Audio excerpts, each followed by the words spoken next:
never in the history of mankind have human beings eaten so many carbohydrates. I think you'll agree with me.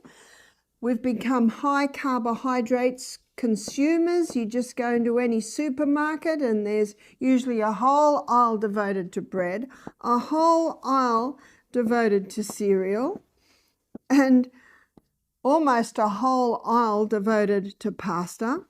There's certainly a large section devoted to cakes. Now I'm just going to say cakes, etc., because this takes into consideration croissants, muffins, cookies, biscuits. Well, we call what you call cookies, we call those biscuits.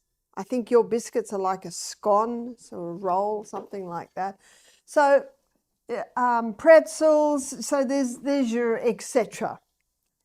Also another high carbohydrate is pizza, rice. Rice is another carbohydrate, potatoes, and products made with potatoes abound. There's your French fries, your chips, you call them potato crisps or chips. And then last and certainly least in nutritive value is the pure crystallized acid extracted from the sugarcane plant. Would you agree with me? High carbohydrate consumers. I don't think anyone just chose to eat that way. It's just convenient. And we're such a fast society that it's just grab, eat. But if you live on the farm, this is not fast food. All this has to be made. What's the fast food down on the farm? Fruits and vegetables. That's your best fast food shop, is your fruit and vegetable shop. All of these foods in the gastrointestinal tract break down to a singular structure called glucose. And glucose gets absorbed out of the gut into the blood, goes on the M1 main highway, portal vein straight to the liver. And then the liver determines what happens to that glucose. And the first place it goes is to the cell. So the glucose goes into the cell under the action of insulin. It goes through a 20-step pathway. And that 20-step pathway gives us 2 units of energy. The end result of the 20-step pathway is a chemical form of glucose called pyruvate.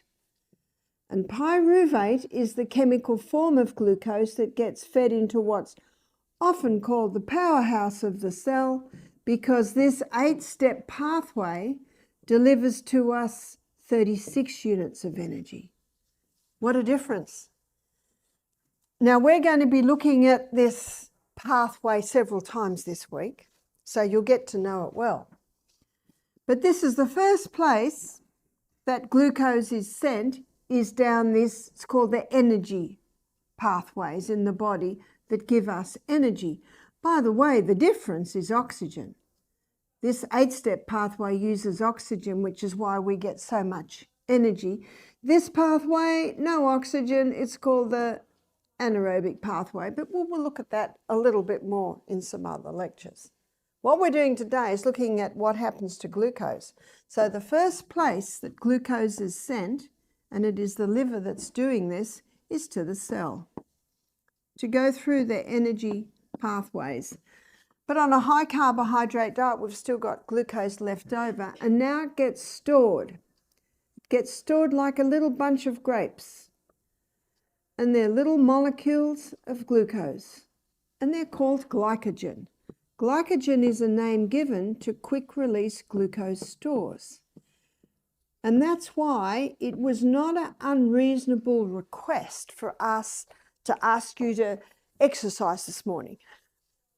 You might think it was very unreasonable. We're not feeding you solid food. We only gave you water this morning, broth last night.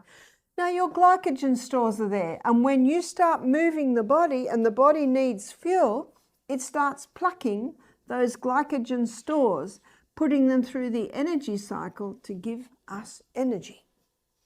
It's a wonderful process.